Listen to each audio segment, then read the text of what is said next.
Hai semuanya, jumpa lagi dengan aku Sisio Sultia. Kali ini kita berada di segmen belajar tutorial kisi-kisi tentang pengelolaan limbah COVID LB3 di Fasiankes untuk CPNS dan PPPK. Mari kita mulai.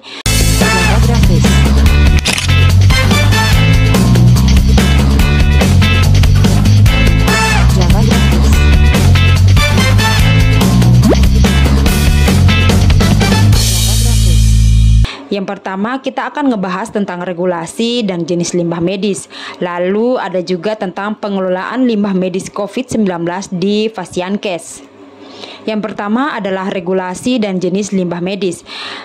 Untuk regulasinya sendiri tertuang dalam Peraturan Menteri Lingkungan Hidup dan Kehutanan nomor P.56-Men-LHK Setjen Garing 2015 tentang tata cara dan persyaratan teknis pengelolaan limbah bahan berbahaya atau LB3 dari fasilitas pelayanan kesehatan. Yang kedua, Keputusan Menteri Kesehatan Republik Indonesia nomor H.K.01.07/Menkes/537 tahun 2020 tentang pedoman pengelolaan limbah medis, fasilitas pelayanan kesehatan dan limbah dari kegiatan isolasi atau karantina mandiri di masyarakat dalam penanganan coronavirus disease 2019 atau dengan COVID-19. Dan yang terakhir adalah Surat Edaran Menteri Lingkungan Hidup dan Kehutanan nomor 03-PSLB3-PLB-3-3-2021 tentang pengelolaan limbah B3 dan sampah dari penanganan COVID-19. Berikutnya adalah definisi dari limbah medis. Adalah barang atau bahan sisa hasil kegiatan yang tidak digunakan kembali yang berpotensi terkontaminasi oleh zat yang bersifat infeksius atau kontak dengan pasien dan atau petugas di Fasiankes yang menangani pasien COVID-19. Limbah medisnya seperti apa? Meliputi masker bekas, sarung tangan bekas, perban bekas, tisu bekas, plastik bekas minuman dan makanan, kertas bekas makanan dan minuman, alat suntik bekas set infus bekas, alat pelindung diri bekas dan sisa makanan pasien dan lain-lain. Kemudian ini tuh berasal dari kegiatan pelayanan di UGD, ruang isolasi, ruang ICU, ruang perawatan dan ruang pelayanan lainnya. Limbah COVID-19 pada umumnya berupa limbah infeksius atau limbah tajam. Dan kegiatan di slide berikutnya nanti akan saya tampilkan, ini dia.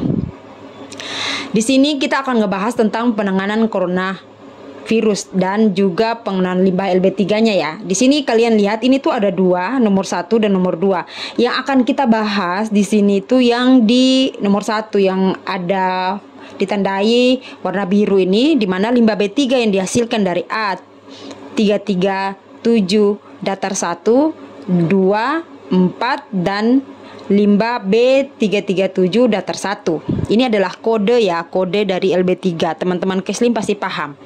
Di mana sumbernya itu yang ini tadi di depan kan ini berasal dari kegiatan. Nah, itu salah satunya juga ada di sini. Maksudnya di slide berikutnya itu ini. Sumbernya yaitu rumah sakit, puskesmas, laboratorium kesehatan, klinik pelayanan kesehatan dan lain-lain. Yang kemudian yang B, rumah sakit darurat COVID-19. Kemudian tempat isolasi atau karantina mandiri di masyarakat seperti hotel, wisma, apartemen dan rumah tinggal. Dan juga ada lokasi uji deteksi COVID-19 dan tempat vaksinasi COVID-19. Itu adalah tempat-tempat di mana adanya sumber limbah B3.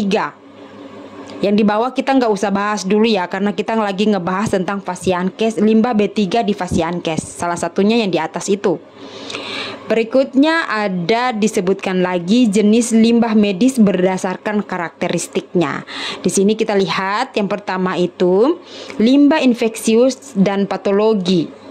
Nah, limbah infeksius dan patologi itu yang itu dia punya hasil yang kalau itu yang kita pakai buat memeriksa. Nah, itu dia. Terus kemudian limbah kimia dan farmasi, limbah tajam itu seperti jarum suntik, termometer dan tabung rusak. Itu dia adalah jenis limbah medis yang berdasarkan dengan karakteristiknya. Kemudian limbah COVID juga bisa berupa limbah infeksius atau limbah tajam. Jadi ini juga termasuk ya teman-teman. Berikutnya pengelolaan limbah medis COVID-19 di Fasiankes. Nah ini dia.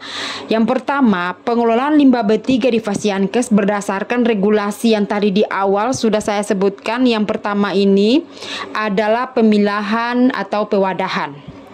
Kemudian pengangkutan, penyimpanan, dan pengelolaan. Nah, gimana nih cara pemilahan, pengangkutan, penyimpanan, dan pengelolaan? Mari kita bahas ke slide berikutnya. Di sini disebutkan yang pertama pemisahan. Jadi pemisahan itu dilakukan dengan melakukan pemisahan atau pemilahan limbah B3 COVID-19 dari limbah B3 lainnya. Jadi ada limbah B3 COVID dan limbah B3 lain. Itu jangan digabung, harus dikasih pisah. Kemudian pengemasannya, kemasan berwarna kuning yang tertutup, tidak bocor dan kedap udara. Itu yang mana nanti ada di bagian belakang. Terus kemudian penyimpanan.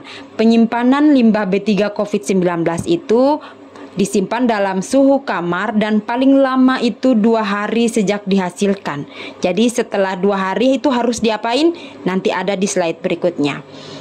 Ya, setelah 2 hari itu ya lama sekali, paling lama itu 2 hari harus dilakukan pembakaran dengan cara menggunakan fasilitas insinerator dengan temperatur pembakaran minimal 800 derajat Celcius. Ya, ini tuh yang paling minimal. Terus kemudian kalau tidak ada insinerator gimana? Nah, ini ada fasilitas autoclave. Oke. Nah, itu dia untuk cara pengelolaan limbah B3 COVID yang dihasilkan itu seperti itu. Terus kemudian berikutnya pemilahan dan pewadahan. Ini yang dipisah, maksud saya yang limbah B3 dengan limbah COVID itu dipisahkan. Nah seperti ini. Jadi yang jarum bekas suntik orang yang tidak COVID dengan bekas jarum yang orang kena COVID itu beda di cara pemilihannya, kemudian pewadahannya juga berbeda. Di sini teman-teman bisa lihat gambarnya ya. Ini ada yang sampah medis, sampah domestik. Nah, kayak gini. Teman-teman bisa lihat. Terus berikutnya untuk pemilahan dan pewadahan. Di sini kantong yang tadi di awal tadi sudah disebutkan untuk pemilahan dan pewadahan itu ditaruh dalam kantong yang kedap udara seperti apa? Ini contohnya. Ya, ini contohnya dia harus dikantongi dalam kantong biohazard, terus kemudian dia ditaruh dalam, kalau untuk yang jarum ditaruh dalam safety box jarum, terus kemudian dalam wadah dengan roda. Hal ini supaya apa? Supaya jangan terkontaminasi lagi, terkontak lagi ke petugas yang mengamankan limbah LB3 dan limbah LB3 COVID, begitu maksudnya ya teman-teman. Kalau kalian masih bingung, saya sudah punya video, nanti saya taruh linknya di atas, video tentang penanganan limbah COVID di tempatku. Waktu itu aku menjadi tim untuk pengelolaan limbah LB3, nanti saya taruh linknya di atas, nanti kalian nonton. Nah ini SOP-nya.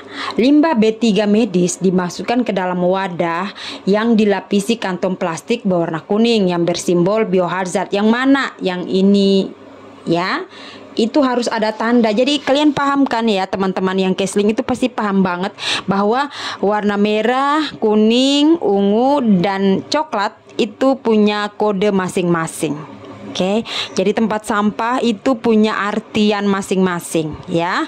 Terus berikutnya, setelah 3/4 penuh atau paling lama 12 jam, sampah atau limbah B3 dikemas dan diikat rapat. Kemudian setiap 24 jam harus diangkut, dicatat, ditimbang, dan disimpan pada TPS limbah B3 atau tempat yang khusus. Ini yang punya depo penyimpanan limbah B3 dan limbah COVID. Itu tempat khusus yang dimaksud itu ya. Terus kemudian petugas wajib menggunakan APD lengkap. Ini SOP-nya. Terus kemudian pengumpulan limbah B3 medis padat ke TPS limbah B3 dilakukan dengan menggunakan alat transportasi khusus limbah infeksius dan petugas menggunakan APD. Itu yang mana mobilnya yang ada tutupan di atas. Ada tutupan kayak besi gitu, kayak mobil box. Itu khusus. Nah, terus kemudian pada TPS limbah B3, kemasan sampah atau limbah B3 COVID-19 dilakukan disinfeksi dengan menyemprotkan disinfektan sesuai dengan dosis yang telah ditetapkan pada plastik sampah yang telah terikat. Setelah selesai digunakan, wadah atau bin didesinfektan dengan disinfektan seperti klorin 0,5%, Lysol, karbol, dan lain-lain. Nah, itu kalau kalian mau DIY cara pembuatan disinfektan, itu caranya ya. Berikutnya, limbah B3 medis padat yang telah diikat dilakukan disinfeksi menggunakan disinfektan berbasis klorin konsentrasi 0,5% bila akan diangkut ke pengelola. Jadi sebelum diangkat itu tetap disemprot. Terus kemudian pengangkutan dilakukan dengan menggunakan alat transportasi khusus limbah dan petugas menggunakan APD. Ya, itu yang mobil box khusus untuk mengangkat. Jadi dia mobilnya itu tidak boleh terbuka baknya, terus kemudian dia tidak boleh tercampur dengan mobil yang biasa ngangkat limbah rumah tangga biasa, nggak bisa. Dia mobilnya khusus. Terus petugasnya harus menggunakan alat pelindung diri lengkap. Ya, petugas pengangkut yang telah selesai bekerja melepas APD dan segera mandi dengan menggunakan sabun antiseptik dan air yang mengalir. Ini SOP ya teman-teman, SOP. Jadi kalian harus ngikutin. Terus kemudian dalam hal yang tidak dapat langsung dilakukan pengolahan, maka limbah dapat disimpan dengan menggunakan freezer yang dapat diatur suhunya di bawah 0 derajat Celcius di dalam TPS. Melakukan disinfeksi dengan disinfektan klorin 0,5% pada TPS limbah B3 secara menyeluruh sekurang-kurangnya sekali dalam sehari. Jadi harus terus disemprot ya. Kalau semprotannya habis, itu nih caranya nih. Ini DIY-nya. Kalau kalian kesusahan bisa dibuat seperti ini. Selanjutnya, terima kasih. Nah, itu dia yang bisa aku share kali ini. Semoga bermanfaat. Sampai jumpa. Dadah.